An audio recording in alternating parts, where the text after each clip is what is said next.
Handa na ba ang inyong mga puso para sa isang kwentong susubok sa inyong pananaw tungkol sa pag-ibig at pagtataksil?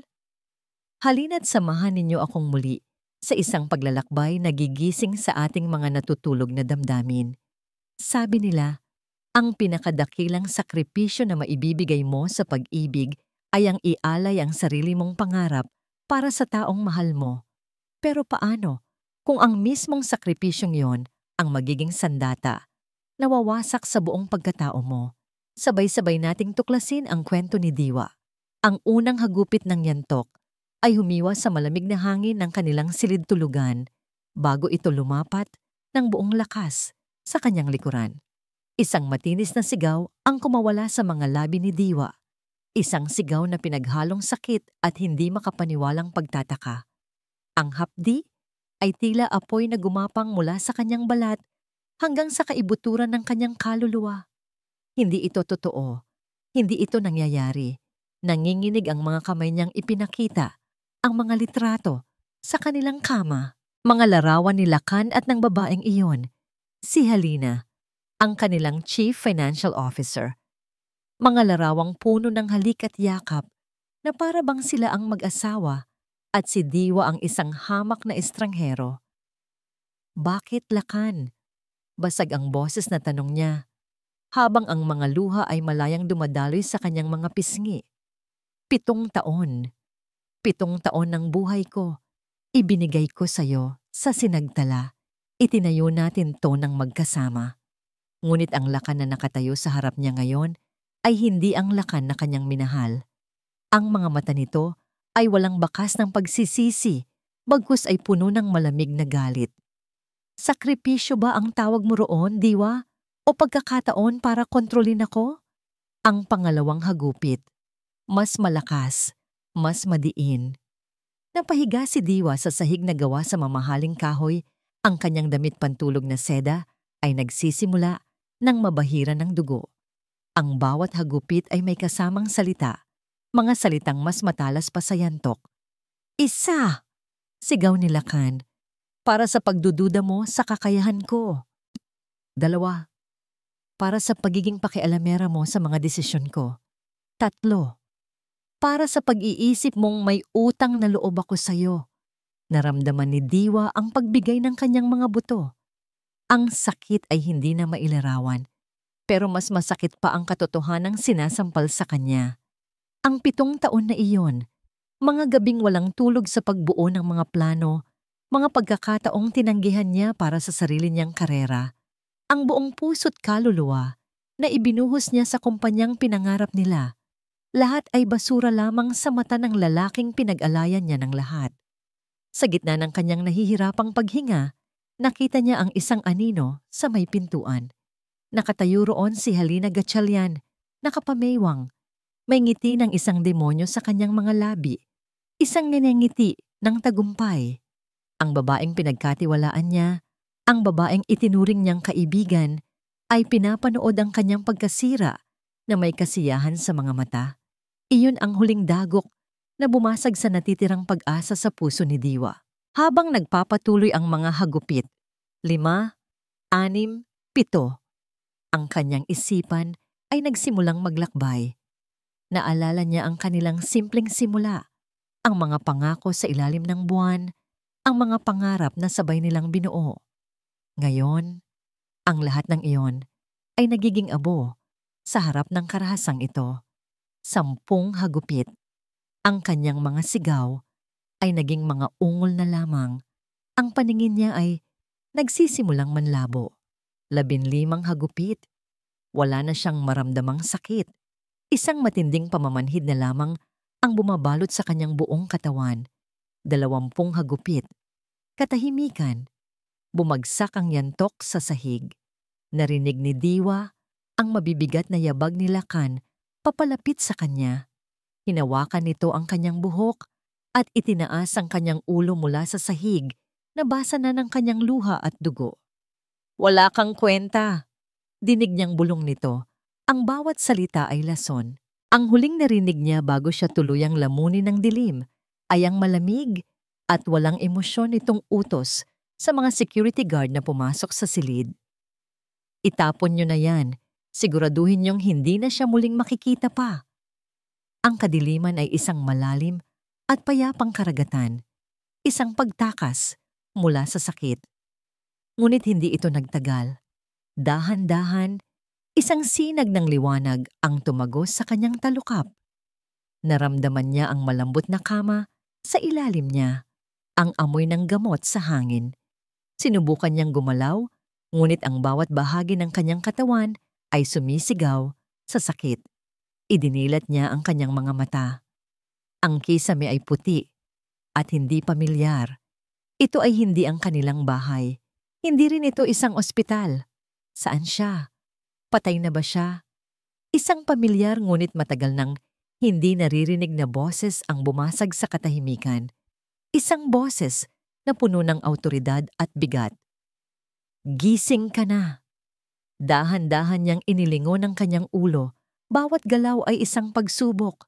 Nakita niya ang isang anino na nakaupo sa isang silya sa gilid ng silid. At mula sa aninong yon, narinig niya ang mga salitang magbabago sa lahat. Huwag mo nang hanapin ang dati mong sarili, anak, dahil si Diwa Serrano, patay na. Ang mga salitang yon ay tumagos sa kamalayan ni Diwa na parang yelo, malamig at matalim. Si Diwa Serrano, patay na. Ang anino ay tumayo at dahan-dahang lumapit sa kanya. Sa pagtama ng liwanag mula sa bintana, sa mukha nito, isang pamilyar na mukha ang kanyang nakita. Isang mukhang matagal na niyang hindi nakikita ng malapitan. Ang matigas na panga, ang matatalim na mga mata, ang awtoridad na bumabalot sa buong pagkatao nito. Papa? Halos pabulong na sabi niya. Si Isagani Serrano, ang kanyang ama, ang taong nagtayo ng isang imperyo mula sa wala, at ang taong tinalikuran niya para kay Lakan. Umupo si Isagani sa gilid ng kama. Ang mga mata nito ay hindi nagpapakita ng awa, kundi ng isang malalim na pagkadismaya. Sinabi ko sa iyo noon, Diwa, ang pag-ibig na bumubulag ay pag-ibig na pumapatay. Hindi ka nakinig. Walang isinagot si Diwa. Ano pa ba ang sasabihin niya? Tama ang kanyang ama. Tama ito sa lahat ng bagay. Ang sakit ng katotohanan yon ay halos kasinlaki ng sakit mula sa 20 latay sa kanyang likod. Isang pinto ang bumukas at pumasok ang isang lalaking mas bata. May dalang isang baso ng tubig. Ang mga mata nito ay puno ng pag-aalala. Ate? Sinag, sabi niya. Ang kanyang boses ay naglalaman ng bahagyang ginhawa. Ang kanyang nakababatang kapatid, ang palaging nariyan para sa kanya. Inalalayan siya ni Sinag na umupo ng bahagya at sa bawat galaw ay tila pinupunit ang kanyang balat. Ibinigay nito sa kanya ang tubig. Inilabas ka namin sa impyernong yon, ate. Ligtas ka na. Paano? Tanong ni Diwa. Ang isip niya ay nagsisimula nang gumana sa kabila ng sakit. Ang alam ni Lakan, patay na ako. Dahil iyon ang gusto niyang isipin, matigas na sagot ni Isagani. Matagal ko nang pinababantayan ang hayop na yon. Alam kong may gagawin siyang masama. Mabuti na lang at naunahan namin ang mga tauhan niyang naghihintay para itapon ang katawan mo. Ang bawat salita ay isang patalim na lalong nagpaalab sa apoy sa kanyang dibdib. Hindi lang siya sinaktan. Plinano nitong burahin siya sa mundo na parang isang basura. Ang pag-ibig niya, ang sakripisyo niya, ay tinumbasan ng isang sentensyang kamatayan. Natahimik ang silid. Tanging ang tunog ng paghinga nila ang maririnig. Pagkatapos ng ilang sandali, nagsalita muli si Isagani. Ang kanyang boses ay seryoso at walang paligoy-ligoy. May dalawa kang pagpipilian, Diwa. Ang una, bibigyan kita ng bagong pagkatao sa ibang bansa. Mabubuhay ka ng tahimik, malayo sa lahat ng ito. Kalimutan mo na ang Pilipinas, si Lakan, at ang Sinagtala. Ang pangalawa, huminto ito at tinitigan siya ng diretso sa mata. ay babalik ka. Babalik ka para bawiin ang lahat ng kinuha sa'yo. Hindi lang doble, kundi triple. Di isang pagpipilian sa pagitan ng kapayapaan at digmaan. Sa pagitan ng paglimot at paghihiganti, pumikit si Diwa. Sa dilim ng kanyang isipan, nakita niya ulit ang lahat. Ang pagmamakaawa niya, ang tawa ni Lakan, at ang mapanuyang narangiti ni Halina. Ang sakit, ang pagkakanulo, ang pagyurak sa kanyang pagkatao. Hindi siya tatakbo, hindi na muli. Idinilat niya ang kanyang mga mata, at ang luhang kanina'y dumadaloy ay natuyo na. Napalitan ito ng isang kislap na hindi pa nakikita ng kanyang ama't kapatid kailanman. Isang kislap ng purong determinasyon, isang apoy na kayang tumupok ng isang buong imperyo. Gusto kong bumalik, sabi niya. Ang kanyang boses ay hindi na basag, kundi buo at matatag. Pero hindi bilang si Diwa. Tumingin siya sa kanyang refleksyon sa salamin, sa tapat ng kama. Isang babaeng may pasa sa muka, may balot na benda sa katawan, isang babaeng wasak. Patay na siya. Pinatay nila siya. Huminga siya ng malalim.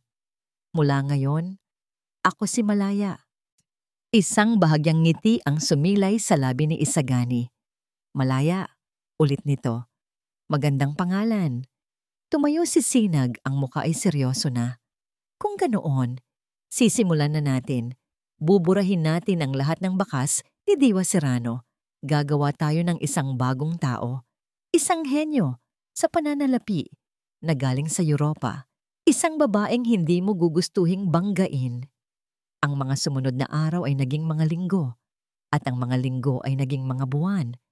Ang unang hakbang ay ang pagbabago. Isang araw, sa harap ng isang malaking salamin, kinuha ni Malaya ang isang gunting. Ang kanyang mahabang buhok, na dating simbolo ng kanyang pagkababae at minsan ay hinahangaan ni Lakan, ay isa-isang nalaglag sa sahig. Bawat hiblang bumabagsak ay isang alaala ng kahapon na kanyang pinuputol at tinatalikuran. Nang matapos, isang babae na may maikling buhok at matatalim na mga mata ang tumitig pabalik sa kanya mula sa salamin. Hindi na si Diwa, siya na si Malaya. Ang kanyang paggaling ay naging isang walang katapusang pagsasanay. Gabi-gabi, habang naghihilom ang mga sugat sa kanyang likod, ang kanyang isipan naman ang hinahasa ni Sinag. Ang mga financial statement, stock market trends, corporate law, lahat ay sinasa ulo niya hanggang sa maging kasing natural ng paghinga. Hindi lang isipan ang kanyang pinalakas. Sa ilalim ng isang private instructor, natutunan niyang ipagtanggol ang kanyang sarili. Ang bawat suntok sa punching bag ay para kay Lakan. Ang bawat sigaw sa pag-atake ay para kay Halina. Ang sakit ng kanyang mga kalamnan ay tinatanggap niya ng may ngiti dahil alam niyang pinapalitan nito ang dati niyang kahinaan ng bakal na lakas. Ang alaala ng 20 hagupit ang nagsilbing panggatong sa bawat patak ng pawis na pumapatak mula sa kanyang katawan. 6 na buwan ang lumipas. Ang babaeng nakatayo ngayon sa harap ng naglalakihang salaming pinto ng Sinag Tala Holdings ay ibang-iba na. Nakasuot ng isang itim na power suit na perpektong bumagay sa kanyang katawan. May dalang mamahaling briefcase at may suot na salamin na nagkukubli sa emosyon ng kanyang mga mata. Walang sino man ang makakakilala sa kanya. Miss Malaya, tawag ng receptionist. Ready na po si Mr. De Villa para sa inyo. Tumango siya, isang maliit at kontroladong galaw, habang naglalakad siya sa pasilyo na dati paraiso niya. Ang bawat yabag ng kanyang stiletto ay isang babala. Isang deklarasyon. Huminto siya sa harap ng isang malaking pinto na may nakaukit na gintong plaka. Lakan De Villa, Chief Executive Officer. Huminga siya ng malalim, hindi dahil sa kaba, kundi para patatagin ang yelong bumabalot sa kanyang puso. Itinaas niya ang kanyang kamay at kumatok. Nandito na ako, Lakan, at handa na akong bawiin ang lahat. Pasok! Isang boses na puno ng kumpiyansa at kapangyarihan ang narinig ni Malaya mula sa loob. Ang boses na yon. Ang boses na bumulong ng mga pangako ng pag-ibig sa kanya noon at ang parehong boses na nag-utos na itapon ang kanyang katawan. Pinatatag niya ang kanyang sarili. Ang puso niya ay tumitibok ng malakas sa ilalim ng kanyang blusa. Ngunit ang kanyang mukha ay nanatiling isang kalmadong maskara. Pumasok siya sa loob. Ang opisina ni Lacan ay mas malaki at mas marangya kaysa sa dati. Isang testamento sa tagumpay ng sinagtala. Isang tagumpay na diniligan ng kanyang dugo at luha. Nakaupo si Lacan sa likod ng isang malaking mesa na gawa sa mahogany. Ang liwanag mula sa malawak na bintana sa likuran nito ay lumilikha ng isang silhueta ng kapangyarihan. Tumingala ito mula sa mga papeles na binabasa. Sa isang iglap, nasuri nito si Malaya mula ulo hanggang paa. Ngunit sa mga mata nito, wala ni katiting na pagkilala. Ang nakita lamang ni Malaya ay ang pamilyar na kislap. Ang kislap ng isang mandaragit na nakakita ng isang bagong bagay na nais nitong angkinin. Malaya, sabi nito, tumatayo bilang paggalang, isang kilos na puno ng pekeng pagiging maginoo. Have a seat. I've heard impressive things. Mr. Davila, tugon ni Malaya, ang kanyang boses ay kontrolado, professional at malamig. Umupo siya sa silyang nasa harap ng mesa, ipinatong ang kanyang briefcase sa tabi at diretsong tumingin sa mga mata ng lalaking minsan niyang tinawag na asawa. Sa labas, isa siyang blangkong pader. Sa loob, isang nagngangalit na bulkan. Your resume is remarkable? Simula ni Lacan, habang binubuklat ang isang folder. Top of your class in Zurich. Stellar record in turning around failing corporations in Europe. But the question is, why sinagtala? Why the Philippines? Ito na ang pagsubok. Huminga ng malalim si Malaya. Because sinagtala, despite its success, is becoming predictable, Mr. Davila. You're a giant, but you're a slow-moving giant. In today's market, speed and disruption are everything. I'm here because I see untapped potential being wasted, and I specialize in waking up sleeping giants. Ang kanyang mga salita ay direkta at mapangahas. Nakita ni Malaya ang bahagyang pagtaas ng kilay ni Lacan, isang senyales ng pagkasorpresa na mabilis ding napalitan ng paghanga. Ngumiti ito. Ang ngiting dati ng lipay ko nagpapatunaw sa kanyang puso. Ngayon ay nagdudulot ng pangingilabot sa kanyang batok. I like you, Miss Malaya. You're direct, sabi ni Lacan habang isinasara ang folder. Malinaw na nakapasa na siya sa panayam, ngunit ang paraan ng pagtingin nito sa kanya ay lumampas na sa propesyonal na hangganan. Tinititigan nito ang kanyang mga labi, ang kanyang leeg. Kinailangan ni Malaya ang lahat ng kanyang lakas upang hindi mapangiwi sa pagkasuklam. Ito ang lalaking minahal niya. Isang oportunista hindi lang sa negosyo, kundi pati sa pagnanasa. Biglang bumukas ang pinto at pumasok si Halina. May dalang tablet. Lacan, here are the revised financials. Natigilan ito nang makita si Malaya. Halina, perfect timing, sabi ni Lacan, na tila natutuwa sa sitwasyon. I'd like you to meet our new senior strategic advisor, Miss Malaya. Malaya, this is Halina Gatchalian, our brilliant CFO. Tumayo si Malaya at inilahad ang kanyang kamay. Ang mukha ni Halina ay nagpakita ng panandaliang pagkabigla bago ito napalitan ng isang pilit ng ngiti. Isang karangalan, sabi ni Halina habang tinatanggap ang kamay ni Malaya. Ang hawak nito ay malamig, ngunit ang mga mata nito ay nag-aapoy sa pagsusuri. The pleasure is all mine, Miss Gatchalian. Tugon ni Malaya, ang kanyang boses ay kasing lamig ng kay Halina. I've read about your impressive work.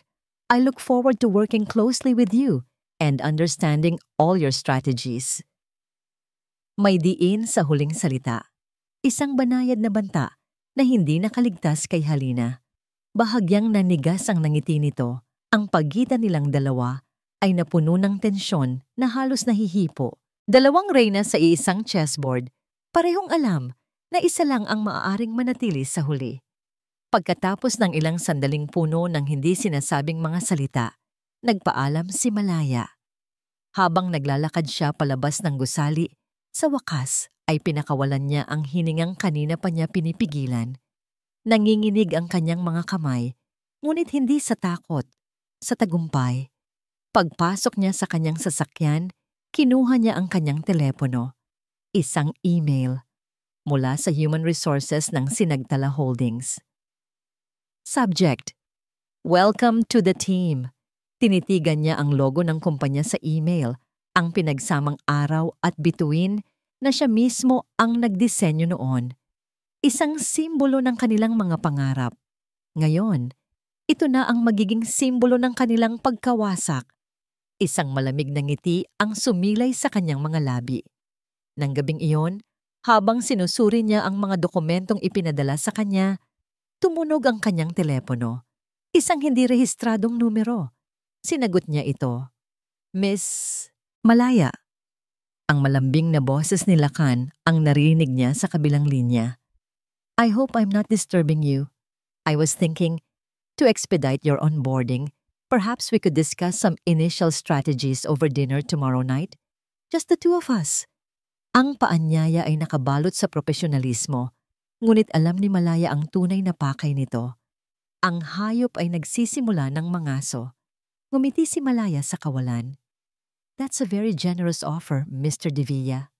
Sagot niya, ang kanyang boses ay mag-aalang ngunit may bakod. But I believe my initial strategies would be best presented in a formal setting, with all key stakeholders present.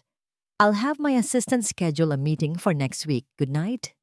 Bago pa man makasagot si Lakan, ibinaba na niya ang tawag.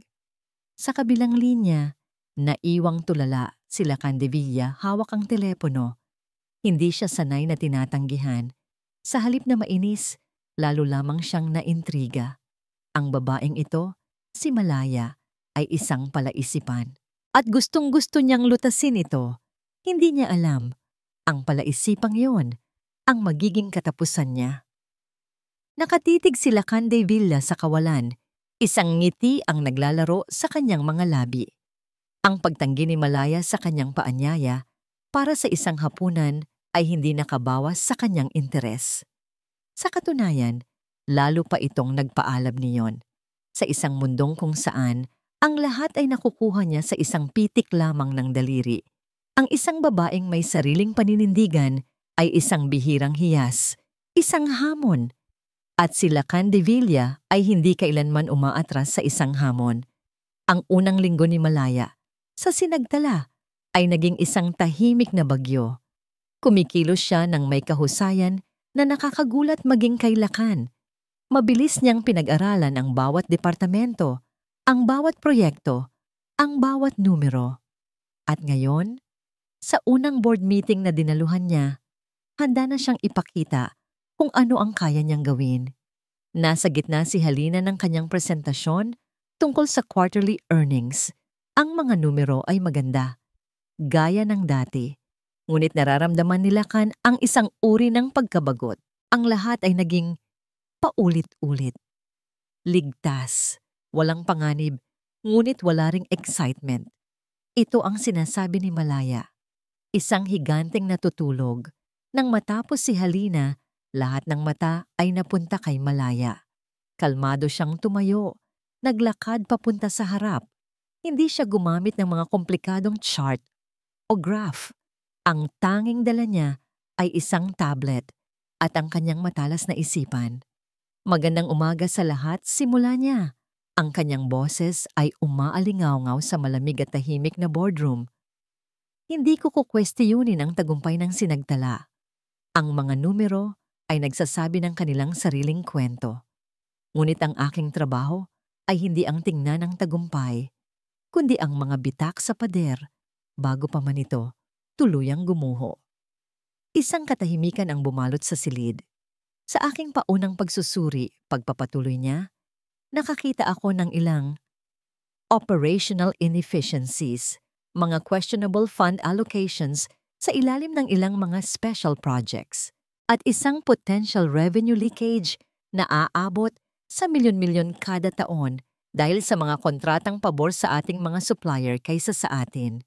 Hindi siya nagbanggit ng pangalan, ngunit naramdaman ni Lacan ang pagigting ng hangin. Nakita niya mula sa gilid ng kanyang mga mata ang pag-iba ng postura ni Halina. Ang kaninang relax na posisyon nito ay napalitan ng isang diretso at depensibong tindig. Ang mga ito ay maaaring mga simpleng pagkakamali lamang, sabi ni Malaya. Ang kanyang tono ay neutral, na lalong nagbigay ng bigat sa kanyang mga salita. Ngunit bilang isang kumpanyang nakalista sa stock exchange, hindi natin kayang magkaroon ng ganitong uri ng mga pagkakamali.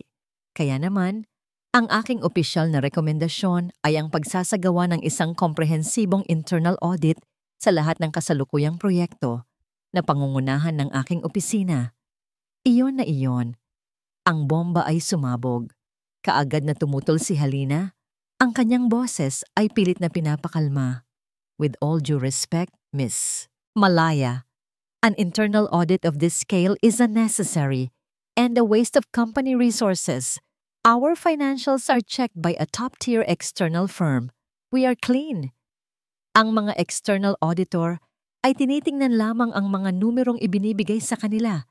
Miss Gatchalian, mahinahong sagot ni Malaya.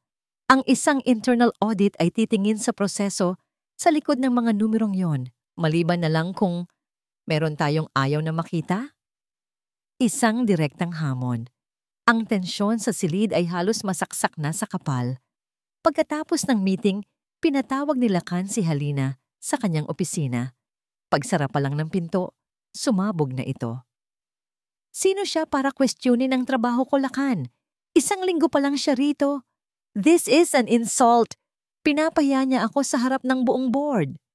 Pinanood lamang ni Lacan si Halina habang ito ay naglalakad pabalik-balik na parang isang tigre sa loob ng hawla. Sa totoo lang, nasiyahan siya sa nangyari.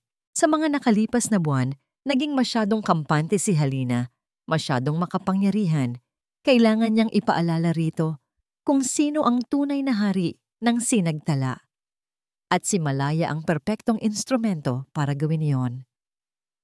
Relax, Halina, sabi niya sa malamig na tono.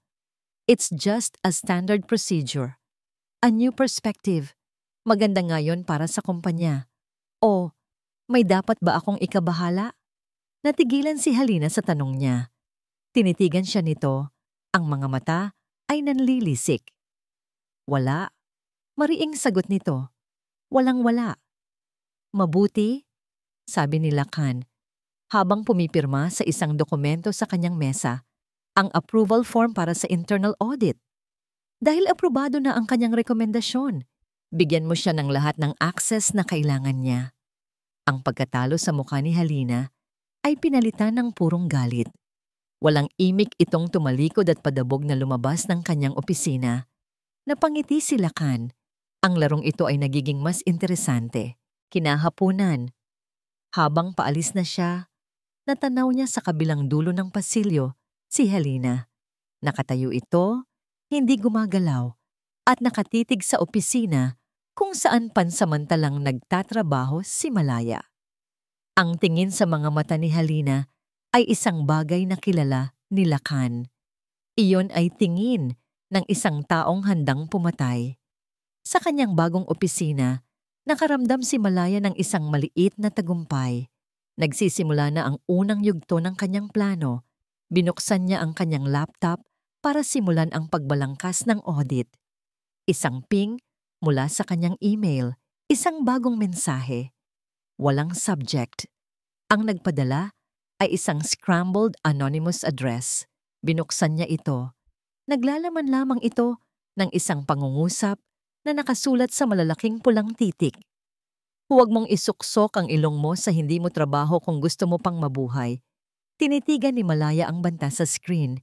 Hindi siya natakot. Sa halip, isang malamig na determinasyon ang gumapang sa kanyang mga ugat. Ang babalang ito ay isang kumpirmasyon. Nasa tamang landas siya. At may isang taong desperadong-desperado na siyang pigilan. Pinunasan ni Malaya ang kanyang mga mata, tinanggal ang salamin, at marahang minasahe ang pagitan ng kanyang mga kilay.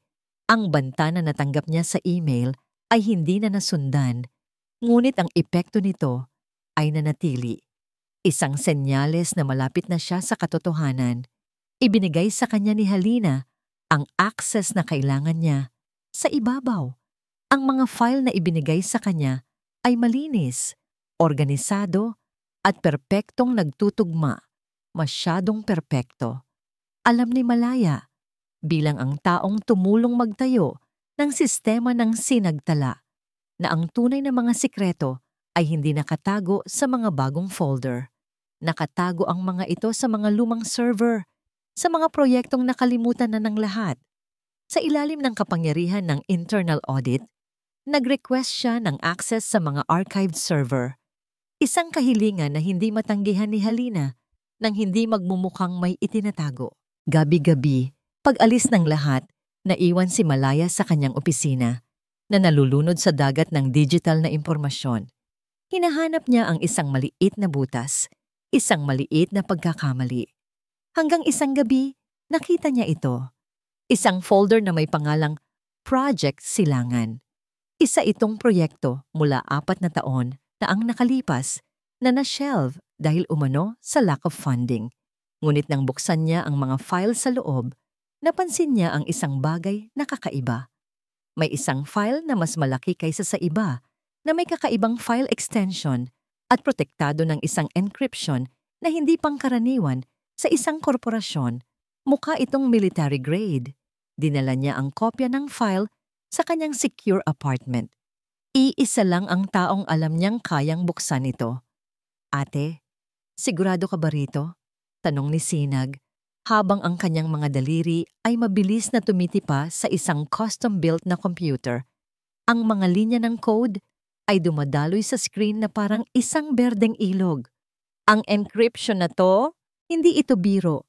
Ito yung klase ng proteksyon na ginagamit ng gobyerno. Kaya nga ikaw ang tinawagan ko, sagot ni Malaya, habang iniaabot sa kapatid ang isa na namang tasa ng matapang na kape.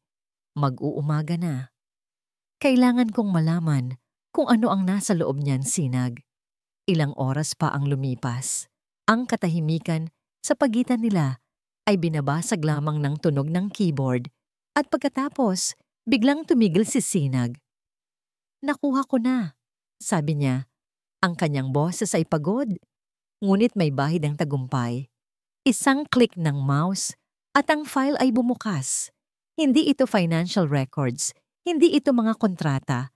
Ito ay mga technical blueprints, mga detalyadong diagram ng isang bagay na napakapamilyar kay Malaya. Isang bagay na halos ikamatay niya sa pagbuo noong mga unang taon ng sinagtala. Ang araw security chip, isang revolutionary microprocessor na siya mismo ang nag-lead sa development.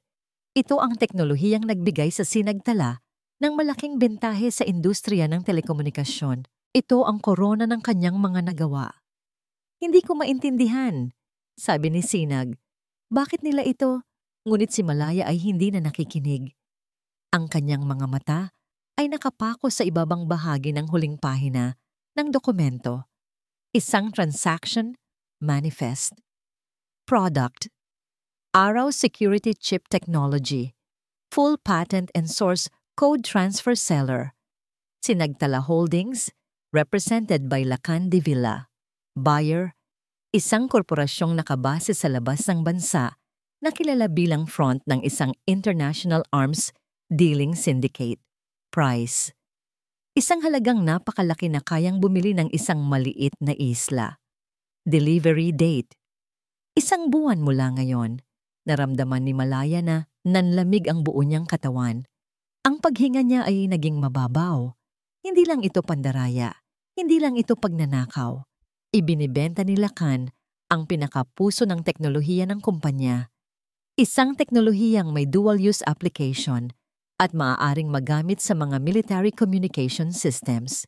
Ibinibenta niya ito sa mga kriminal. Ito ay pagtataksil. Pagtataksil sa kumpanya, sa mga empleyado nito at sa bansang Pilipinas. Ang kanyang paghihiganti ay biglang naging napakaliit na bagay kumpara sa bigat ng kanyang natuklasan. Ang galit niya kay Lacan ay biglang napalitan ng isang mas malalim na damdamin, takot. Takot sa kung ano ang kayang gawin ng lalaking iyon para sa pera at kapangyarihan. Kinabukasan, hindi siya pumasok sa opisina. Sa halip, nagpunta siya sa tanging lugar na alam niyang ligtas. Sa library ng mansyon ng mga Serrano, ipinakita niya ang lahat kay Isagani. Tahimik na pinag-aralan ng kanyang ama ang mga dokumento. Ang kanyang muka ay hindi nagbago, ngunit nakita ni Malaya ang pag-igting ng kanyang panga, ang apoy na nagsimulang mag-alab sa kanyang mga mata. Nang matapos ito, maingat nitong isinara ang laptop. Ang hayop na yon, sabi ni Isagani sa isang boses na kasing lamig ng yelo. Hindi na ito tungkol sa personal na paghihiganti, Malaya. Ito ay pagtataksil sa bayan. Tumayo ito at naglakad papunta sa bintana. Nakatanaw sa malawak na hardin. Hindi mo ito kayang labanan ng mag-isa. Kailangan natin ng tulong. Tulong mula sa mga taong ang trabaho ay habulin ang mga traidor na tulad niya. Kinuha ni Isagani ang kanyang telepono at nag-dial ng isang numero. Makalipas ang ilang oras, sinundo si Malaya ng isang itim na sasakyan na walang plaka. Dinala siya nito sa isang pribadong silid sa isang luma, ngunit marangyang hotel sa Maynila. Nag-iisa siyang naghintay doon. Ang bawat segundo ay tila isang oras. Pagkatapos ng halos 10 minuto, bumukas ang pinto. Pumasok ang isang lalaki. Matangkad ito, may matipunong pangangatawan, at ang kilos ay puno ng disiplina. Ang kanyang mga mata ay matalas at mapanuri. Tinitingnan siya na para bang kaya nitong basahin ang kanyang kaluluwa. Inilahad nito ang kanyang kamay. Ang hawak nito ay matatag at direkta. Miss Serrano, sabi nito sa isang baritonong boses na puno ng awtoridad. Ako si Agent Bantay Ramos ng National Bureau of Investigation. Nakatitig si Malaya kay Agent Bantay Ramos. Mayroong isang uri ng katahimikan sa lalaki na parehong nakakapanatag at nakakabahala. Ang kanyang mga mata ay hindi nagpapakita ng anumang emosyon. Isang blangkong pader na sinanay para magtago ng lahat ng nasa likod nito. Matapos ang ginawa sa kanya ni Lacan, natutunan ni Malaya na mag-ingat sa mga lalaking may ganitong kapangyarihan. Ang iyong ama ay may malaking tiwala sa iyo, Miss Serrano. Simula ni Bantay, ang kanyang boses ay kalmado at walang bahid ng pagdududa. Ngunit sa aming linya ng trabaho, ang tiwala ay kailangang kitain. Bago tayo magpatuloy, kailangan kong marinig ang lahat mula sa simula at kailangan kong makita ang lahat ng ebidensyang hawak mo. Hindi ito isang pakiusap, isa itong utos. Sa sumunod na 2 oras, inilahad ni Malaya ang lahat. Ang kanyang nakaraan bilang si Diwa, ang pagtatayo nila ni Lacan sa Sinagtala, ang gabi ng karahasan, ang kanyang muling pagkabuhay bilang si Malaya, at ang kanyang natuklasan tungkol sa Project Silangan. Habang nagsasalita siya, wala siyang inalis o dinagdag. Ang kanyang boses ay nanatiling matatag, kahit na sa pag-alala sa mga pinakamasasakit na bahagi. Hindi na siya iiyak para sa nakaraan. Inilapag niya sa mesa ang isang high encryption flash drive. Nandyan ang lahat. Ang mga orihinal na blueprints ng araw chip, ang mga financial records na nagpapatunay sa mga transaksyon, at ang decrypted na kopya ng kontrata ng pagbebenta. Kinuha ni Bantay ang drive, hindi inaalis ang tingin sa kanya. Ang mga mata nito ay tila sinusuri ang bawat galaw niya, bawat paghinga. Mayroon ka bang personal na motibo sa paggawa nito, Miss Serrano? Oo, diretsang sagot ni Malaya. Gusto kong makita siyang bumagsak. Gusto kong bawin ang kumpanyang tinulungan kong itayo. Ngunit ang personal na hangarin ko ay hindi nagbabago sa katotohanan na ang ginagawa niya ay isang krimen laban sa ating bansa. Tumango si Bantay. Tila nasiyahan sa kanyang sagot. Maghintay ka rito. Huwag kang aalis. Tumayo ito at lumabas ng silid, dala ang flash drive. Sa loob ng High Security Tech Lab ng NBI, pinanood ni Bantay habang pinapatakbo ng kanyang pinakamagaling na analyst ang mga data mula sa drive. Si Bantay ay nakakita na ng maraming kaso, mga asawang gustong maghiganti, mga business partners na nagtatrayduran. Kadalasan, ang mga kwento ay puno ng emosyon at kalahating katotohanan. Ngunit ang kaso ni Malaya Serrano ay iba. Sir, legit ang lahat ng ito, sabi ng analyst. Hindi maalis ang pagkamangha sa kanyang boses. Ang blueprints, tugma sa original patent filings ng sinagtala. Ang mga financial records, may mga digital watermark na nagpapatunay na galing talaga sa internal servers nila. At ang kontrata, huminto ito at humarap kay Bantay.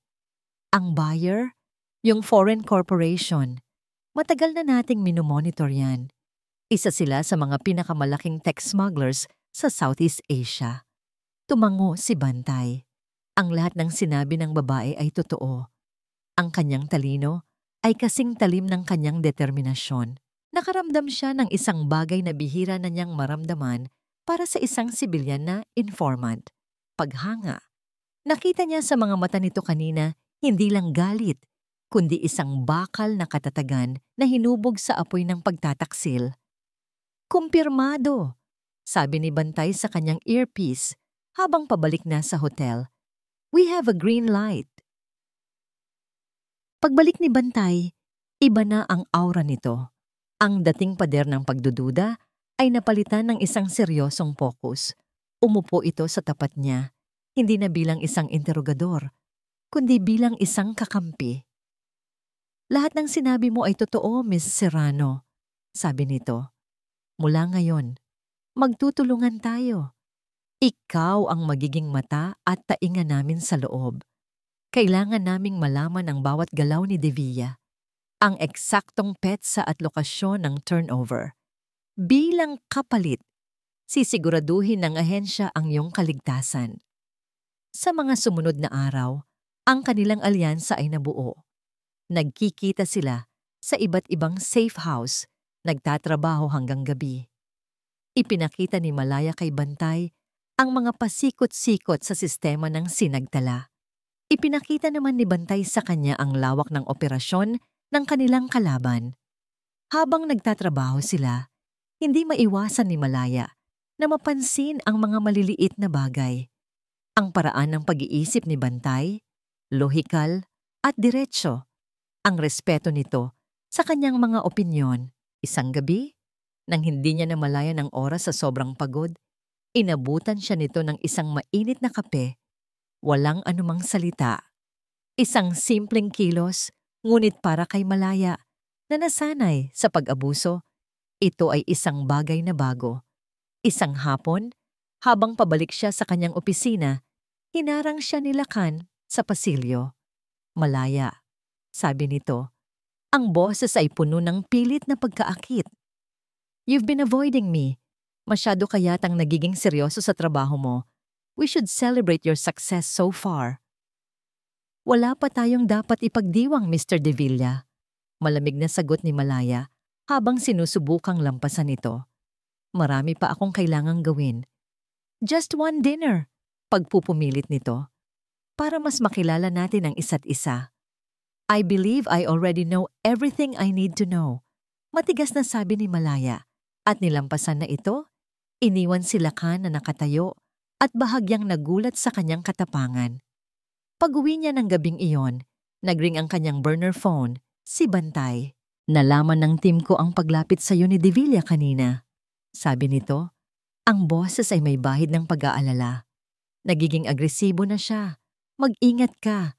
Doblehin mo ang pag-iingat mo. Mayroon akong pakiramdam na may gagawin silang hakbang. Sanay na ako sa mga banta, Agent Ramos. Sagot ni Malaya. Ito ay higit pa sa banta, mariing sabi ni Bantay. Nalaman namin na may mga tauhan siyang sumusunod sa iyo nitong mga nakaraang araw. Huwag kang magpapakita ng takot. Just proceed as usual, pero maging alerto ka. Pagkatapos ng tawag, nakaramdam si Malaya ng malamig na kaba, ngunit ang babala ni Bantay ay nagbigay din sa kanya ng kakaibang pakiramdam ng seguridad. Mayroon siyang kasama sa laban na ito. Kinabukasan, pagkatapos ng isang mahabang araw sa opisina, sumakay si Malaya sa kanyang kotse sa basement parking. Ang isip niya ay pagod. Ang tanging gusto niya ay umuwi. Pinaandar niya ang makina, inilagay ang sasakyan sa drive, at dahan-dahang tinapakan ng preno bago lumabas sa parking slot. Ngunit walang nangyari. Ang kanyang paa ay lumubog hanggang sa sahig. Ang pedal ng preno ay maluwag at walang silbi. Ang sasakyan, kahit mabagal, ay patuloy na umaandar, papalapit sa pader na semento. Nanlaki ang kanyang mga mata sa takot. Pinutol nila ang preno niya. May isang uri ng katahimikan na mas maingay pa sa sigaw. Iyon ang katahimikang bumalot sa umaga ni Halina Gatchalian. Hinihintay niya ang balita. Isang tawag mula sa pulis. Isang ulat sa newsfeed, kahit ano. Tungkol sa isang malagim na aksidente sa sasakyan na kinasangkutan ng isang senior strategic advisor. Ngunit walang dumating. Sa halip, ang dumating ay si Malaya mismo. Pumasok ito sa opisina sa eksaktong mamamako ng umaga. Suot ang isang kulay krema na power suit. Ang kanyang lakad ay kalmado at may kumpiyansa. Walang bahid ng takot, walang gasgas, walang anumang pahiwatig na kagagaling lang nito sa bingit ng kamatayan. Parang isang normal na araw lamang, at iyon ang mas nakakabahala para kay Halina. Ang abnormal na kalmadong iyon. Good morning, Halina. Bati ni Malaya nang madaanan ng kanyang opisina. Isang maliit na ngiti ang nasa labi nito. Tumangulang si Halina bilang sagot. Habang sinusundan ito ng tingin, hindi ito tama. Ang isang taong muntik ng mamatay ay hindi dapat ganito kakalma. Maliban na lang kung inaasahan na niya ito. Maliban na lang kung may nagbabala sa kanya. Ang pagdududa na parang isang maliit na tinik sa isipan ni Halina ay nagsimula nang mag-ugat at lumaki. Sino ba talaga si Malaya? Saan siya nanggaling? Bakit bigla na lang siyang lumitaw na parang isang multo? Alam ang lahat ng kahinaan ng sinagtala. Kinuha ni Halina ang kanyang telepono at naglakad papunta sa pribadong banyo ng kanyang opisina. Nagdial siya ng isang numero. Nahanap mo na ba? Malamig na tanong niya sa kabilang linya. Mahirap, ma'am, sagot ng pribadong investigador. Ang record niya sa Europa ay malinis, masyadong malinis. Parang ginawa kahapon. Walang social media, walang pamilya, walang lumang kaibigan. Para siyang isang multo. Hindi ako naniniwala sa multo, mariing sabi ni Halina. Lahat ng tao ay may nakaraan. Lahat ng tao ay may iniiwang bakas. Hanapin mo. Doblehin mo ang bayad ko. Basta bigyan mo ako ng kahit ano. Ibinaba niya ang tawag. Ang kanyang paghinga ay mas mabilis kaysa kanina. Sumandal siya sa malamig na pader na gawa sa marmol at pumikit. Ang pagkabigo at galit ay naghatid sa kanya pabalik sa isang madilim na alaala. 15 taong gulang si Halina, nakaupo sa gilid ng isang lumang papag. Ang kanyang ina ay nakahiga, payat na payat. Ang kanyang paghinga ay mahina at hirap. Sa labas, bumubuhos ang malakas na ulan, tila nakikidalamhati sa kanilang kahirapan. Anak, sabi ng kanyang ina, ang boses ay halos pabulong na. Huwag mong kakalimutan, ang pangalan ng pamilyang iyon, De Villa. Ninakaw nila ang lahat sa atin, ang dignidad ko, ang kinabukasan mo. Hinawakan ni Halina ang kamay ng ina, na butot balat na lamang. Sino po sila, inay? Ang ama nila Kan. Minahal ko siya, sabi ng ina. Isang mapait na luha ang gumulong sa kanyang pisngi. Pinangakuan niya ako ng lahat. Pero nang malaman niyang ipinagbubuntis kita, itinapon niya kami na parang basura. Ayaw niyang masira ang kanyang perpektong pamilya. Kinuha nila ang lahat. Iniwan tayong walang-wala.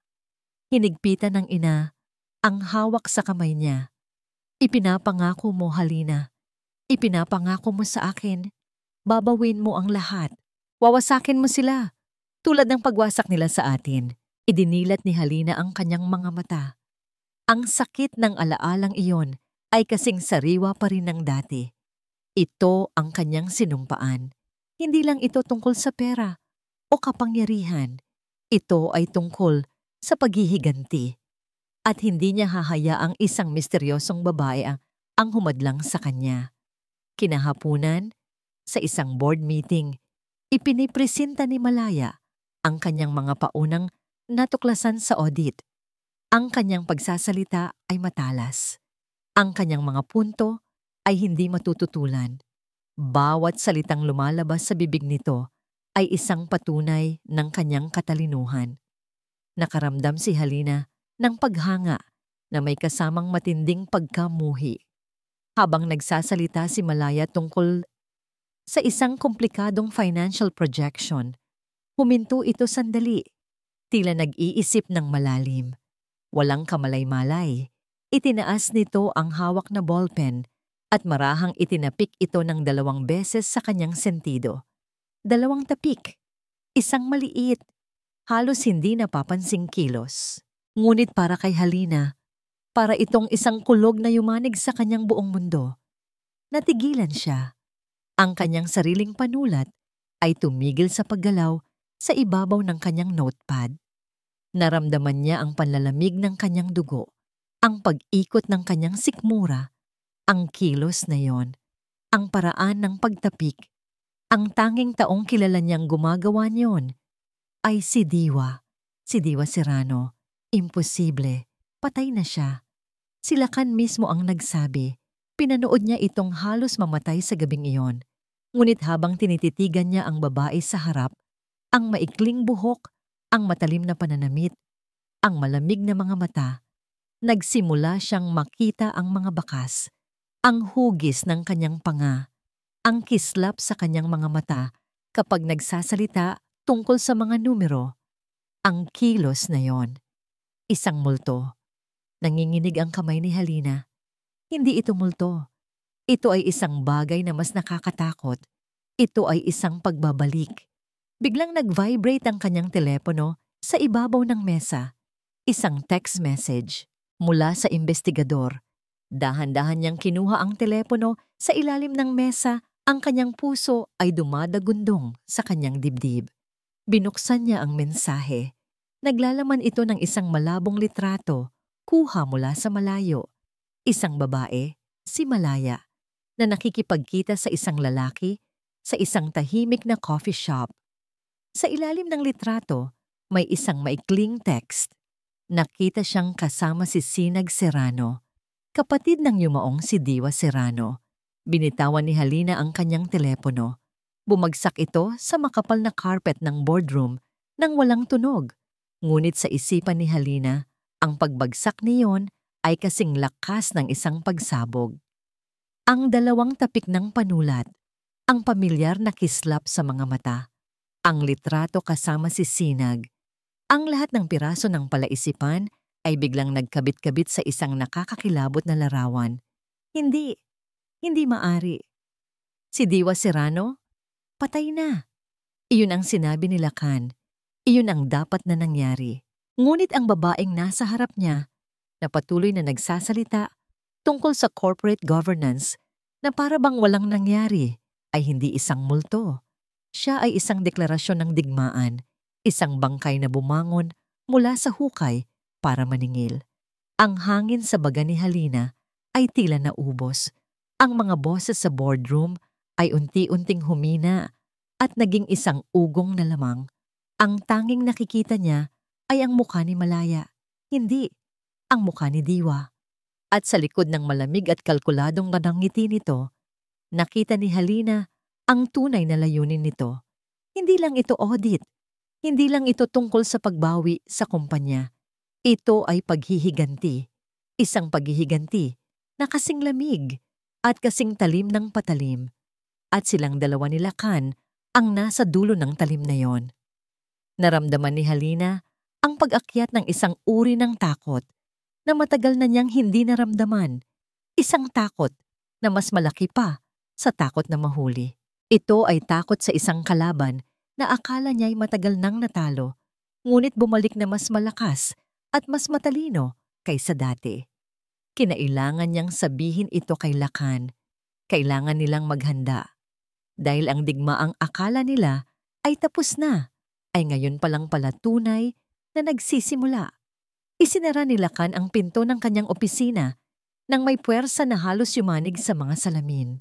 Ang mga salita ni Halina ay umuulit-ulit sa kanyang isipan na parang isang sirang plaka. Siya yon, Lakan. Si Diwa. Buksan mo ang mga mata mo. Nabubuang ka na ba? Iyon ang isinagot niya rito, kasama ang isang tawang mapanlibak. Patay na siya, Halina. Ako mismo ang nag-utos. Nakalimutan mo na ba? Ngunit sa kabila ng kanyang pagtanggi, itinanim ni Halina ang isang lason ng pagdududa sa kanyang isipan. Isang lason na unti-unting gumagapang. Sa mga sumunod na araw, sinimulan niyang obserbahan si Malaya, hindi na bilang isang potensyal na laruan, kundi bilang isang potensyal na kaaway. Pinapanood niya ito mula sa malayo sa mga meeting. Pinakikinggan niya ang bawat salita nito. Sa una, wala siyang makita. Ang babaeng ito ay masyadong pulido, masyadong malamig. Ang dating Diwa ay puno ng init at emosyon. Si Malaya ay parang isang estatwang yelo. Imposible. Ngunit ang mga kilos ni Malaya sa kumpanya ang nagsimulang bumagabag sa kanya. Ang bawat hakbang nito ay perpektong nakalkula. Bawat rekomendasyon nito ay tila direktang tinatarget ang mga sikretong operasyon nila ni Halina. Hindi ito basta talino lang. Ito ay kaalaman. Isang kaalaman na parang galing sa loob. Parang alam nito kung saan nakatago ang lahat ng kanilang mga kalansay. Isang hapon, ipinatawag niya si Malaya sa kanyang opisina sa pagkukunwaring may kailangan silang talakayin. Magaling ang ginawa mo sa preliminary audit, Malaya, sabi niya, habang nagbubuhos ng 2 baso ng mamahaling whiskey. You're even better than advertised. I'm just doing my job, Mr. De Villa. Sagot nito, hindi tinatanggap ang inaalok na inumin. Naglakad si Lakan papunta sa malaking bintana. Tinitingnan ang abalang syudad sa ibaba. Ito na ang pagkakataon niya. Alam mo, naaalala ko tuloy noong nagsisimula pa lang ang sinagtala. Puno ng pangarap, puno ng enerhiya. May isang lugar kaming pinupuntahan noon para lang makatakas sa lahat. Isang maliit, halos sekretong isla sa Palawan. Maingat siyang lumingon para pagmasdan ang reaksyon nito. Isla Escondida ang tawag namin dito. Pagpapatuloy niya, ang kanyang boses ay malambing, ngunit ang kanyang mga mata ay matalas na parang isang agila. Ang ganda ng mga corals doon, ang puti ng buhangin, perfect for honeymoons. Pinanood niya ang mukha ni Malaya. Walang pagbabago. Isang blankong canvas. Ngunit sa isang iglap, sa isang pitik ng segundo, nakita niya ito. Isang bahagyang paninigas ng kanyang panga. Isang halos hindi mapansing kislap ng isang bagay na madilim sa kanyang mga mata. Bago ito muling natabunan ng kanyang malamig na ekspresyon. Nakita ba niya talaga yon? O imahinasyon lang niya? Magandang pakinggan, sagot ni Malaya. Ang kanyang boses ay kalmado at walang interes. Perhaps I'll add it to my travel list. May kailangan pa po ba kayo, sir? Marami pa po akong kailangang tapusin. Ang perpektong pag-iwas. Hindi ito pagtanggi. Hindi rin ito pagkumpirma. Ito ay isang masterful na pag-deflect na lalong nagpagulo sa kanyang isipan. Kinagabihan, hindi na makatulog si Lakan. Ang mukha ni Malaya at ang mukha ni Diwa ay naghahalo sa kanyang isipan. Ang pagdududa ay kinakain na siya ng buo. Kailangan niya ng pruweba. Isang bagay na hindi maikakaila. Kinuha niya ang kanyang telepono at tinawagan ang pinagkakatiwalaan niyang security head. May ipapagawa ako sa'yo. Sabi niya sa mababang boses. Gusto kong pasukin mo ang apartment ni Malaya. Walang gulo, walang bakas. Gusto ko lang maghanap ka kahit anong maliit na bagay na mag-uugnay sa kanya sa nakaraan.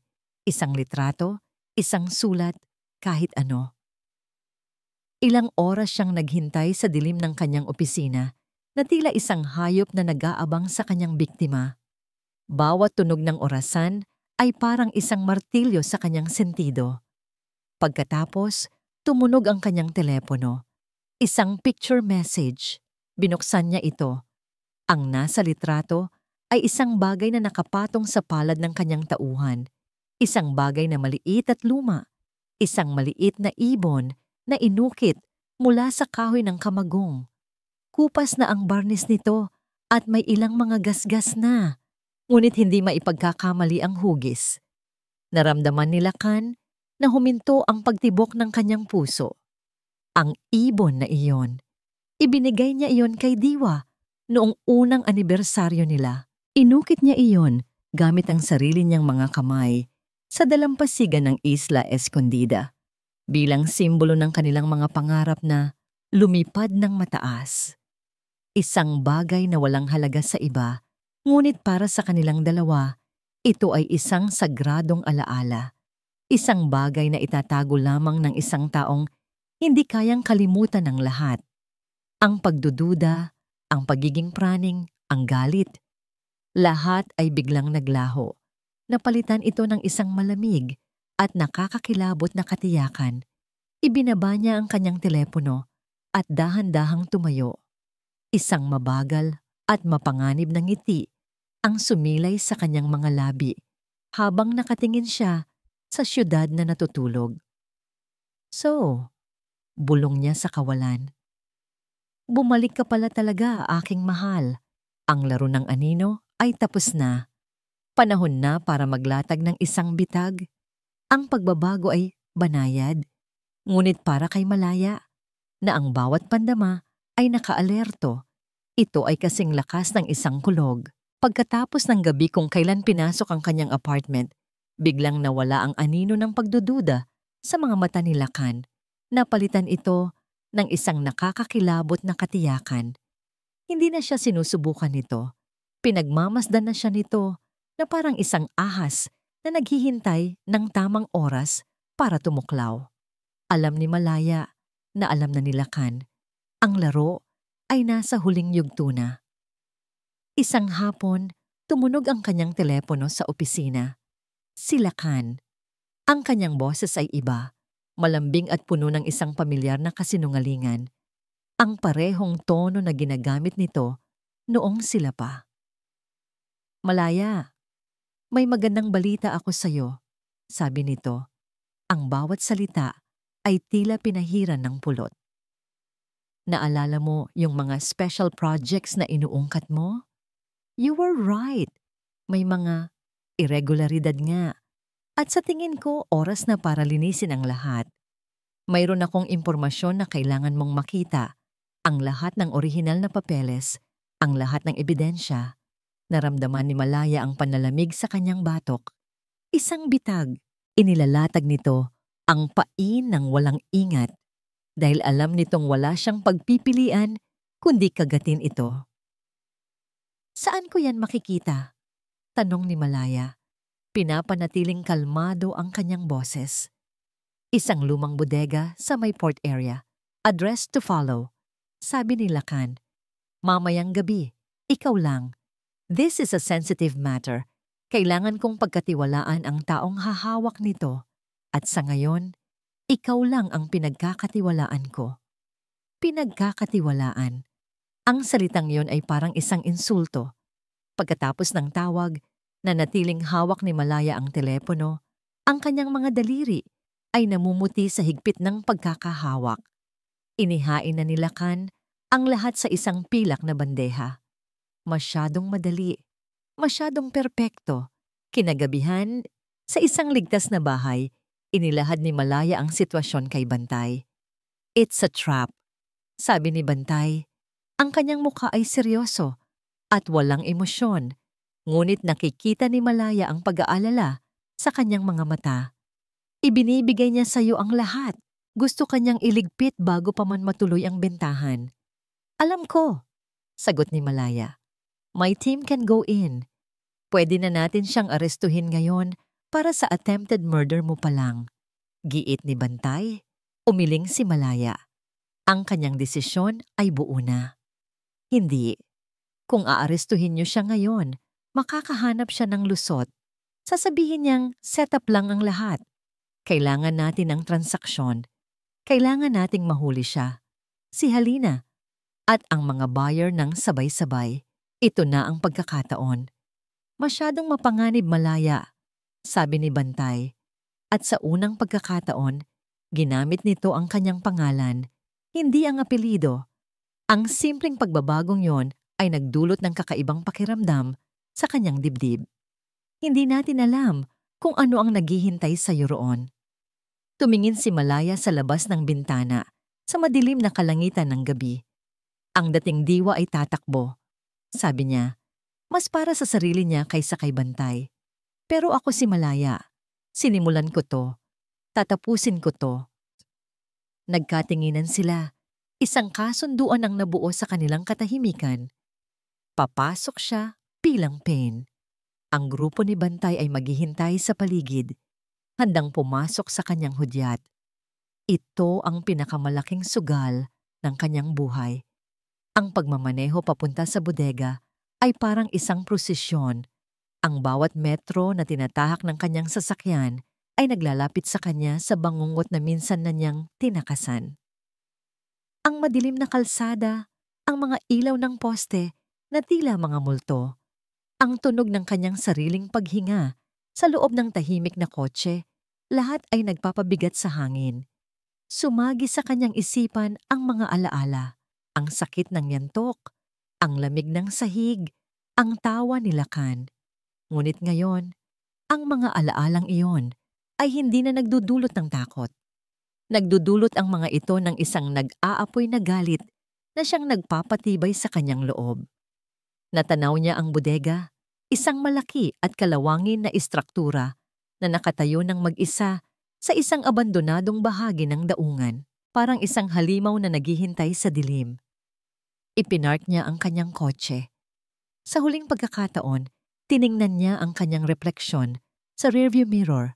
Nakita niya ang isang babaeng may determinasyon sa mga mata. Isang babaeng handang harapin ang kanyang demonyo. Bumaba siya ng sasakyan. Ang hangin mula sa dagat ay malamig at may dalang amoy ng asin at pagkabulok. Dahan-dahan siyang naglakad papunta sa malaking bakal na pinto ng bodega na bahagyang nakaawang. Huminga siya ng malalim. Itinulak niya ang pinto. Isang nakakabinging kaluskos ang umalingaw-ngaw habang bumubukas ito. Pumasok siya sa loob. Ang loob ay madilim at halos walang laman, maliban sa ilang mga kahon na nakatambak sa gilid. Ang tanging liwanag ay nagmumula sa siwang ng pinto sa kanyang likuran. At bigla, isang malakas na kalabog ang yumanig sa buong lugar. Ang pinto ay sumara ng buong lakas. Kadiliman, isang click ng switch at isang solong bumbilya sa gitna ng kisame ang bumukas, nagbibigay ng isang malamlam at nakakahilong liwanag. Dalawang anino ang lumitaw mula sa likod ng mga kahon. Ang isa ay si Halina na may mapanuyang ngiti sa kanyang mga labi. Ang isa naman ay si Lakan at sa kanyang kamay, hawak niya ang isang bagay na napakapamilyar. Isang bagay na ang anino ay sumasayaw sa pader na parang isang ahas, isang yantok. "Kamusta, diwa?" sabi ni Lakan. Isang nangiting demonyo ang gumuhit sa kanyang mukha. Ang tagal nating hindi nagkita. Tumingin si Malaya sa yantok na nasa kamay ni Lakan. Ang parehong sandata na sumira sa kanyang katawan at kaluluwa. Ngunit sa pagkakataong ito, wala nang takot sa kanyang mga mata. Napalitan na iyon ng isang malamig na apoy. "Hindi na ako si Diwa," sabi niya. Ang kanyang boses ay matatag at puno ng isang kapangyarihan. na hindi pa naririnig ni Lakan mula sa kanya. Isang tawang mapang-insulto ang kumawala sa bibig ni Lakan. Talaga? Maari mong baguhin ang iyong pangalan, ang iyong buhok, ang iyong damit, pero sa loob, ikaw pa rin ang mahinang babae na lumuhod at nagmakaawa sa akin. Ikinumpas nito ang yantok sa hangin. Ang tunog nito ay humihiwa sa katahimikan. At ngayong gabi, ipapaalala ko sa iyo kung sino ka talaga. Ang tanging naaalala ko ay isang duwag na lalaki na kailangang manakit ng babae para maramdamang makapangyarihan siya, ganti ni Malaya. Tumingin siya kay Halina na nakangisi sa isang sulok. At isang ahas na masaya sa paghihintay ng mga tira-tira. Ang nangiti ni Halina ay naglaho, ngunit si Lakan ay lalo lamang nasiyahan. Matapang, sabi nito habang dahan-dahang umiikot sa kanya na parang isang leon na pinaglalaruan ng kanyang biktima bago ito patayin. Sayang at hindi mo ipinakita ang tapang na yan noon. Siguro, mas naging masaya ako. Humakbang ito papalapit. Itinaas nito ang yantok. Ngunit hindi napaurong si Malaya. Hinarap niya ito ng diretso. Gawin mo. Hamon niya. Ang kanyang boses ay halos pabulong ngunit matalas. Gawin mo para sa harap ng batas, hindi lang pagtataksil sa bayan ang kaso mo, kundi pati na rin ang muling pag-atake sa babaeng minsan mo nang tinangkang patayin. Natigilan si Lakan sa kanyang mga salita. Ang kanyang kamay na may hawak na yantok ay nanatili sa hangin. Pagkalito, galit. Pagkatapos ay isang dahan-dahang pagkaunawa. At sa sandaling iyon, ang impyerno ay bumukas. Ang mga pinto ng bodega ay bumukas nang may nakakabinging lakas. Ang liwanag mula sa malalakas na flashlight ay sumilaw sa kanilang mga mata. Isang squadron ng mga armadong ahente ng NBI na pinangungunahan ni Bantay Ramos ang bumuhos sa loob. Ang kanilang mga baril ay nakatutok kina Lakan at Halina. Lakan de Villa, Halina Gatchalian, arestado kayo. Sigaw ni Bantay. Ang lahat ay nangyari ng napakabilis. Ang pagkasuklam sa mukha ni Lakan ay napalitan ng purong pagkabigla. Si Halina ay napasigaw sa takot. Sinubukan ng kanilang mga tauhan na lumaban ngunit mabilis silang napasuko. Sa gitna ng kaguluhan, nanatiling nakatayo si Malaya. Ang kanyang puso ay dumadagundong sa tagumpay at adrenaline. Tapos na. Sa wakas tapos na. Ngunit hindi pa pala. Habang pinupusasan ng mga ahente si Lakan, biglang nagsisigaw si Halina na parang isang baliw. Ang kanyang pinakatagong sikreto at galit na inipon niya sa loob ng maraming taon ay sumabog na parang isang bulkan. Hindi! Sigaw niya habang nagpupumigla sa pagkakahawak ng isang ahente. Ang kanyang mga mata ay nanlilisik, nakatutok hindi kay Malaya, kundi kay Lakan. Hindi mo ito dapat makuha. Ang lahat ng ito, ang kahihiyan, hindi lang dapat sa'yo. Tumingin si Lakan sa kanya. Ang mukha ay puno ng pagkalito at galit. Tumahimik ka, Halina.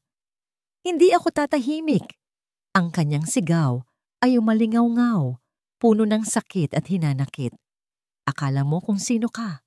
Ang nag-iisang tagapagmana ng mga De Villa, ang hari ng sinagtala. Ang lahat ng ito ay dapat sa akin din, dahil dugo rin ng De Villa ang nananalaytay sa akin, Lakan. Isang nakabibinging katahimikan ang pansamantalang pumalit sa kaguluhan. Maging ang mga ahente ng NBI ay natigilan. Si Lakan ay natulala, ang kanyang bibig ay bahagyang nakabukas. Ang kanyang buong mundo ay gumuho sa isang pangungusap. Ano? Anong pinagsasabi mo? Ang nanay ko!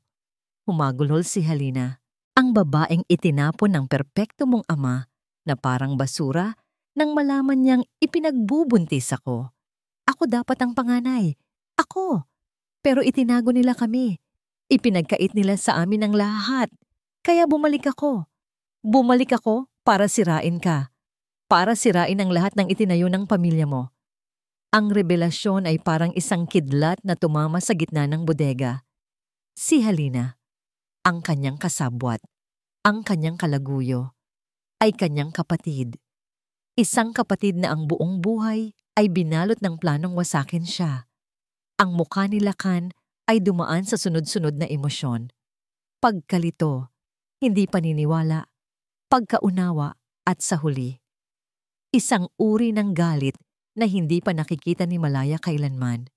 Isang galit na lumampas na sa hangganan ng katinuan, sa isang mabilis at hindi inaasahang kilos habang nagkakagulo ang mga ahente sa pagproseso ng narinig, nakawala si Lakan sa pagkakahawak sa kanya. Nakita niya ang isang baril na nalaglag sa sahig mula sa isa sa mga tauhan niya. Dinampot niya ito, ngunit hindi niya itinutok kay Malaya o kay Bantay. Itinutok niya ito ng diretso sa babaeng sumira sa kanyang katotohanan. Itinutok niya ito kay Halina. Isang putok ng baril ang umalingaw-ngaw sa loob ng bodega. Ang putok ng baril ay ang huling tunog ng pagbagsak ng imperyo ng Sinagtala. Sa mga sumunod na araw, ang kwento ay sumabog sa lahat ng news channel. Pinanood ni Malaya mula sa kaligtasan ng mansyon ng kanyang ama ang mga larawan ni Lakan na isinasakay sa isang police car. Ang mukha nito ay blanko at walang anumang emosyon. Isang hiwalay na ambulansya naman ang naglalaman kay Halina na nagtamo ng tama ng bala sa balikat. Isang sugat na hindi kasing lalim ng sugat ng pagkakanulo na iniwan nito sa kanyang kapatid. Ang dating CEO ng Sinagtala Holdings na si Lakan de Villa at ang CFO nitong si Halina Gatchalian ay nahaharap sa napakaraming kaso, sabi ng news anchor. Mula sa corporate sabotage, economic treason, para sa planong pagbebenta ng sensitibong teknolohiya at attempted murder. Ang mas nakakagulat na revelasyon ay ang pagiging magkapatid sa ama ng dalawang suspek na nagbubukas sa isang mas malalim na istorya ng paghihiganti sa loob ng pamilya. Ang Sinagtala Holdings, na minsan ay isang nagniningning na bituin sa mundo ng korporasyon, ay bumagsak na parang isang bulalakaw.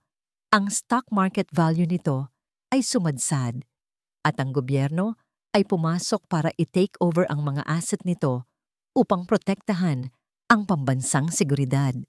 Ang lahat ng pinaghirapan ni Diwa, ang lahat ng ninakaw ni Lakan ay naging abo.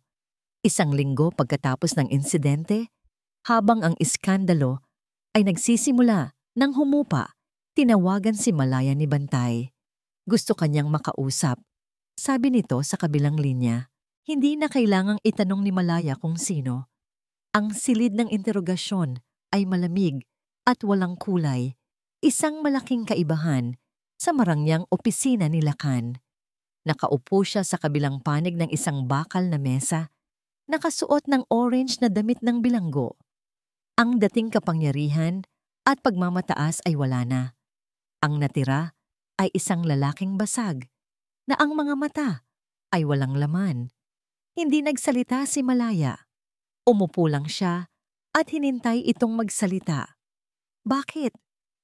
Sa wakas ay tanong ni Lakan. Ang kanyang boses ay mahina at garalgal. Hindi na ang baritonong boses na minsan ay nagpatibok ng kanyang puso. Masaya ka na ba? Nakuha mo na ang gusto mo. Wasak na ako. Wasak na ang lahat. Tinitigan siya ni Malaya, hindi ng galit, kundi ng isang uri ng nakakalungkot na awa. Ang tanong ay hindi kung masaya ako, Lakan. Ang tanong ay, kailanman ba naging sapat ang lahat para sa'yo? Walang isinagot si Lakan. Ibinigay ko sa'yo ang lahat. Pagpapatuloy ni Malaya, ang kanyang boses ay kalmado. Ang aking talino, ang aking mga pangarap, ang aking pagmamahal, kulang pa rin. Kaya kinuha mo ang sa iba, ang kumpanya, ang bansa. Walang katapusan ang iyong pagkagutom. Hindi ako ang sumira sa iyo, Lakan. Sinira mo ang sarili mo. Tumingala si Lakan at sa unang pagkakataon, nakita ni Malaya ang isang bagay sa mga mata nito. Hindi pagsisisi, kundi isang malalim na pagkalito. Hindi ko maintindihan. Kapatid ko siya, paano? Doon naintindihan ni Malaya. Ang pagkakanulo ni Halina, ang tunay na pumatay sa kanya, hindi ang pag-aresto. Ang kanyang buong pagkatao ay binuo sa isang pundasyon ng kasinungalingan. Tumayo na si Malaya. Wala nang dapat pang pag-usapan. Paalam, lakan. Habang naglalakad siya papalayo, narinig niya ang huling sinabi nito. Minahal ba talaga kita, Diwa? O minahal ko lang ang kung ano ang kaya mong ibigay sa akin? Hindi siya lumingon. Ang tanong na yon ay para sa multo ng kanyang nakaraan at ang multong yon ay hindi na siya. Kinahapunan, nagmaneho si Malaya ng walang partikular na destinasyon. Ngunit ang kanyang mga gulong ay tila may sariling isip at dinala siya sa isang pamilyar na kalye. Ang kalye kung saan nakatayo ang bahay na minsan niyang tinawag na tahanan. Ipinark niya ang kotse sa di kalayuan at bumaba. Ang bahay ay mukhang napabayaan na. Ang hardin na dati niyang inaalagaan ay puno na ng matataas na damo. Ang puting pintura ay nagsisimula ng magtuklapan. Ito ay isang bahay ng mga multo na puno ng mga alaala, ng masayang tawanan at masakit na mga sigaw. Nakatayo siya roon sa kabilang kalye, pinapanood ang abo ng kanyang dating buhay. Naalala niya ang bawat sulok, ang kusina kung saan sila nagluluto, ang sala kung saan sila nanonood, ng mga pelikula, ang silid tulugan kung saan siya nagmahal, at ang parehong silid kung saan siya winasak.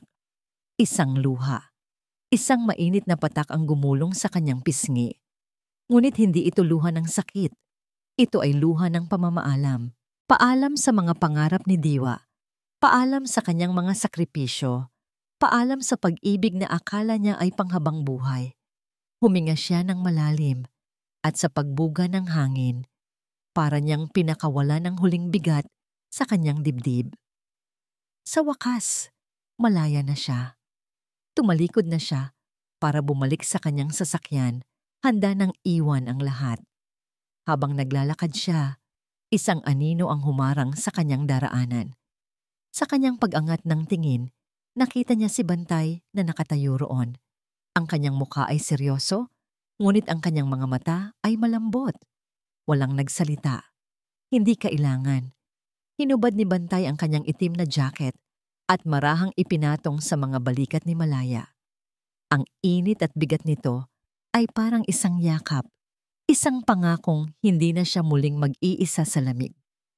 Isang taon ang lumipas mula nang gumuho ang sinagtala. Isang taon mula nang harapin ni Malaya ang mga multo ng kanyang nakaraan at tuluyan na silang talikuran. Sa loob ng 365 araw na yon, dahan-dahan niyang itinayo muli ang kanyang sarili, hindi mula sa abo ng paghihiganti, kundi mula sa matibay na pundasyon ng kanyang sariling lakas. Nakatayo si Malaya sa isang entablado, sa harap ng daan-daang kababaihan, sa isang asemblea para sa mga biktima ng domestic abuse. Wala na ang malamig at kalkuladong si Malaya na nagpabagsak sa isang korporasyon. Ang babaeng nagsasalita ngayon ay may init sa kanyang mga mata at sinseridad sa kanyang boses. Ang pinakamalaking kasinungalingan na ipinaniwala sa atin ay ang halaga natin ay nakadepende sa pagmamahal na ibinibigay sa atin ng iba. Sabi niya, ang kanyang tingin ay isa-isang dumadapo sa mga mukha sa audience. Pero ang katotohanan ay ito, tayo ang nagbibigay ng ating sariling halaga. Kapag winasak nila tayo, kapag sinaktan nila tayo, hindi nababawasan ang ating pagkatao. Nagkakaroon lang tayo ng pagkakataong itayo muli ang ating sarili. Mas matatag, mas matalino, at higit sa lahat, mas buo. Isang masigabong palakpakan ang umalingaw-ngaw. Sa likuran ng bulwagan, nakatayo si Bantay, tahimik na nakamasid. Isang maliit na ngiti ng paghanga ang nasa kanyang mga labi.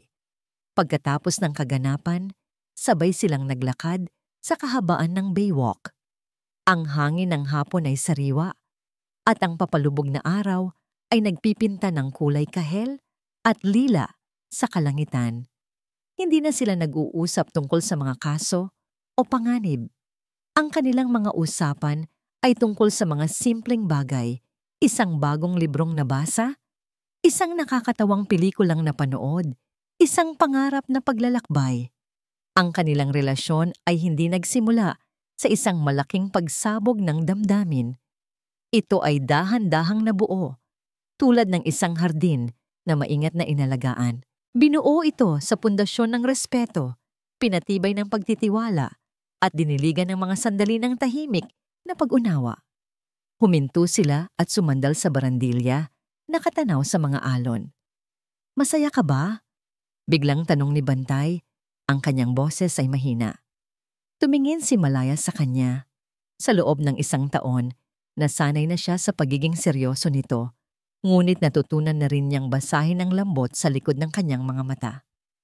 "Oo," sagot niya, at sa pagsabi niya noon, naramdaman niya ang katotohanan nito sa kaibuturan ng kanyang puso. "Masaya ako." Hinawakan ni Bantay ang kanyang kamay. Ang kanyang palad ay magaspang ngunit mainit. Isang stark na kaibahan sa malamig at mapanlinlang na haplos ni Lakan. Ang simpleng hawak na yon ay nangangahulugan ng higit pa sa lahat ng mamahaling regalo na natanggap niya noon. Ito ay pangako ng proteksyon, ng kapanatagan, ng isang tahanan. Ngayon, nakaupo silang dalawa sa isang maliit na mesa sa labas ng isang coffee shop. Ang pangalan sa karatula ay tila isang mensahe mula sa tadhana. Kapihan ng pag-asa. Pinapanood ni Malaya ang mga taong dumaraan, ang mga sasakyang abala sa kalsada, ang buhay na patuloy na umiikot. Dati, ang mundo ay tila isang malaking chessboard para sa kanya, isang laro na kailangan niyang ipanalo. Ngayon, nakikita na niya ang kulay, ang ganda, ang kapayapaan sa mga ordinaryong sandali. "Ano ang iniisip mo?" tanong ni Bantay habang iniaabot sa kanya ang kanyang tasa ng kape. Ngumiti si Malaya. Hindi ito ang kalkuladong ngiti ni Malaya, ang estratehista. Hindi rin ito ang pilit at malungkot na ngiti ni Diwa, ang asawa. Ito ay isang nangiti na dalisay, payapa at buong buo. Isang nanangiti na nagmumula sa isang pusong naghilom na at muling natutong umibig ng tama. Isang ngingiti na tunay na malaya. "Iniisip ko," sabi niya, habang nakatingin sa mga mata ni Bantay, na ngayon pa lang talaga nagsisimula ang lahat. At dito nagtatapos ang makulay na paglalakbay ni na Malaya at Bantay. Mula sa kaibuturan ng aking puso, maraming salamat po. Salamat sa inyong paglalakbay kasama si Diwa sa kanyang pinakamadilim na gabi at sa inyong pagsaksi sa kanyang muling pagsilang bilang si Malaya. Ang samahan ninyo sa bawat kabanata ang nagsilbing ilaw at inspirasyon sa pagbuo ng kwentong ito. Habang isinusulat ko ang bawat salita, naging kasama ninyo ako sa bawat patak ng kanyang luha at sa bawat pag-asang muling sumisibol. Naramdaman ko ang bigat ng kanyang pasanin at naramdaman ko rin ang gaan ng kanyang paglaya. Sapagkat ang tunay na puso ng kwentong ito ay hindi lamang tungkol sa paghihiganti. Ito ay tungkol sa paghahanap ng lakas sa gitna ng pagkawasak at sa pag-unawa na ang pinakamalaking kapatawaran na maibibigay natin ay para sa ating sarili. Ang kapatawarang magpapalaya sa atin mula sa mga tanikala ng mapait na kahapon. Ito ay isang paalala na laging mayroong pag-ibig na naghihintay, isang pag-ibig na hindi nananakit, bagkus ay naghihilom at nagbubuo. Ngayon, nais ko naman pong marinig ang inyong tinig. Ano po ang tumatak sa inyong puso at isipan? Anong aral ang baon ninyo mula sa paglalakbay na ito? Ang inyong mga saloobin ay napakahalaga sapagkat ito ang tunay na nagbibigay buhay sa bawat kwentong aming nililikha. Hanggang sa ating muling pagsasama sa panibagong yugto ng mga kwento ng puso. Manatili po kayong matatag, puno ng pag-asa, at laging piliin ang magmahal.